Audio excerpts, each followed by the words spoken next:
জুলাই গণঅভ্যুত্থানে যাদের অবদান রয়েছে, যারা সামনের সারি থেকে সংগ্রাম আন্দোলনে নেতৃত্ব দিয়েছে, তাদেরকে টার্গেট করে করে তাদেরকে হত্যা করা হচ্ছে।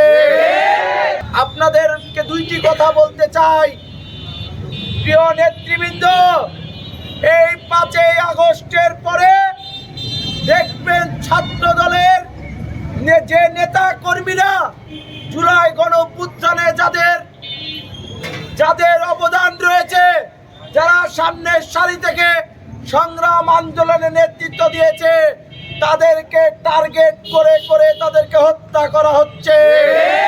সংগ্রামী ভাইরা, এই ইন্টারিম সরকারকে হুঁশিয়ারি ভাবে বলতে চাই, রাজশাহী মহানগর ছাত্র দলের পক্ষ থেকে আপনাদেরকে উদাত্ত আহ্বান জানাতে চাই, বাংলাদেশ জাতীয়তাবাদী ছাত্র দলের 146 জন কর্মী জুলাই গণ আন্দোলনে কিন্তু নিজের জীবন দিয়েছে।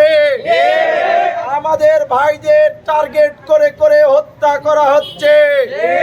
বেসরকারি বিশ্ববিদ্যালয়ে পারভেজকে হত্যা করা হয়েছে, ঢাকা বিশ্ববিদ্যালয়ে সাম্যকে হত্যা করা হয়েছে, আজকে জগন্নাথ বিশ্ববিদ্যালয়ের আমাদের জুবায়েদ ভাইকে হত্যা করা হলো।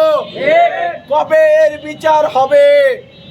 যদি ইন্টারিম সরকার বিচার করতে ব্যর্থ হয়, বাংলাদেশ জাতীয়তাবাদী ছাত্র দল যে কর্মসূচি দিবে, সেই কর্মসূচির মাধ্যমে আবারও জুলাই গণঅভ্যুত্থানের মতো অভ্যুত্থান সৃষ্টি করবে।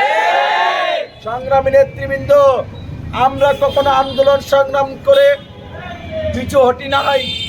আমাদের ভাইদেরকে টার্গেট করে করে যারা হত্যা করছে, আমরা তাদের দ্রুত গ্রেপ্তারের আওতায় নিয়ে এসে সুষ্ঠু বিচারের জোর দাবি জানাচ্ছি, তাদের ফাঁসি কার্যকরের জোর দাবি জানাচ্ছি। বন্ধুরা আমার, ইতিমধ্যে দেখবেন আমার কাপি ভাই বলেছেন যে আজকে কিন্তু পারভেজ ভাইকে হত্যা করা হয়েছে, সাম্য ভাইকে হত্যা করা হয়েছে, আজকে রাত্রে জুবায়েদ ভাইকে হত্যা করা হলো, কালকে আমাদেরকেও হত্যা করা হতে পারে।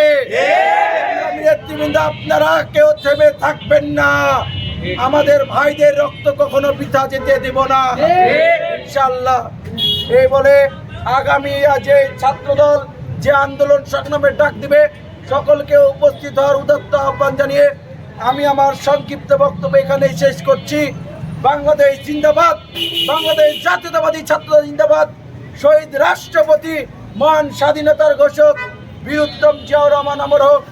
অমানিসার পর হয়েছে শেষ, জনতার মাঝে ফিরবেই তুমি। আমাদের প্রাণপ্রিয় নেতা জনাব তারেক রহমান, তোমার প্রতীক্ষায় বাংলাদেশ।